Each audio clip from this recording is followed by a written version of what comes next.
Andhra Ooty Araku valley చలి ఉత్సవాలకు సిద్ధమవుతోంది.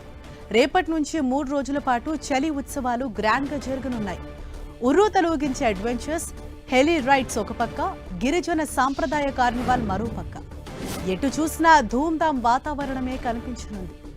ఏజెన్సీ పర్యాటకాన్ని మరింత ప్రమోట్ చేసేందుకు అరకు ఫెస్ట్ను అట్టహాసంగా నిర్వహిస్తోంది పర్యాటక శాఖ. కోల్డ్ ఫెస్టివల్ కోసం ప్రభుత్వం ₹1 కోటి కేటాయించింది.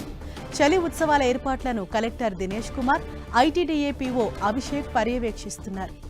అరకులోయ ప్రభుత్వ డిగ్రీ కాలేజ్ గ్రౌండ్లో ప్రధాన వేదికను సిద్ధం చేస్తున్నారు. ఈ వేదికపై పలు రాష్ట్రాల గిరిజన కళాకారులు తమ కళలను ప్రదర్శించనున్నారు.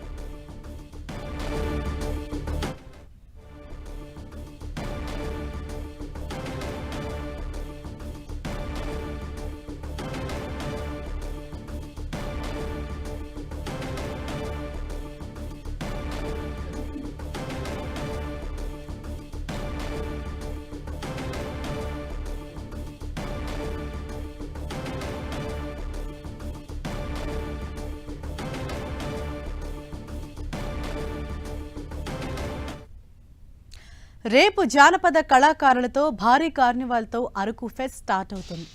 మంత్రి కందుల దుర్గేష్ చలి ఉత్సవ్ను ప్రారంభిస్తారు. 7 రాష్ట్రాలకు చెందిన గిరిజన కళాకారులు సంప్రదాయ ప్రదర్శనలు చేయనున్నారు. దేశంలో ఉన్న గిరిజనుల సాంప్రదాయాలు, ఆచారాలను ఉత్సవాల ప్రాంగణంలో ప్రదర్శించనున్నారు. కేవలం కల్చర్ ఒక్కటే కాదు, అడ్వెంచర్స్ కూడా ఈ వేడుకల్లో కనువిందు చేయనున్నాయి. హాట్ ఎయిర్ బెలూన్, పారాగ్లైడింగ్తో పాటు తొలిసారి హెలీ రైడ్ కోసం ఏర్పాట్లు జరుగుతున్నాయి. అరకు వ్యాలీ మొత్తం హెలికాప్టర్లో విహంగ వీక్షణం చేయటం మరుపురాని అనుభూతిగా ఉంటుందని నిర్వాహకులు చెబుతున్నారు.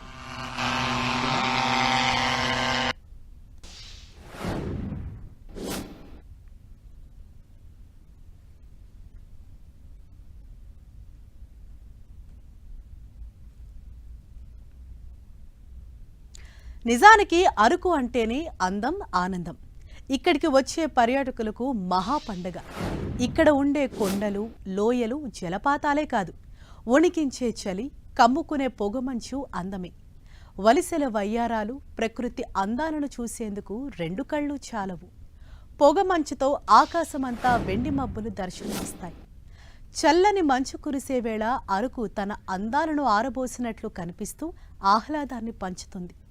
అరకు, లంబసింగి, వంజంగిలో మంచు మేఘాలను చూస్తుంటే వెండి మబ్బుల ఆకాశం దిగివచ్చిందా అన్నట్లు అనిపిస్తుంది. ఇలాంటి చిల్లింగ్ క్లైమేట్లో థ్రిల్లింగ్ ఎక్స్పీరియన్స్ కోసం కోల్డ్ ఫెస్టివల్ నిర్వహిస్తోంది ఏపీ పర్యాటక శాఖ.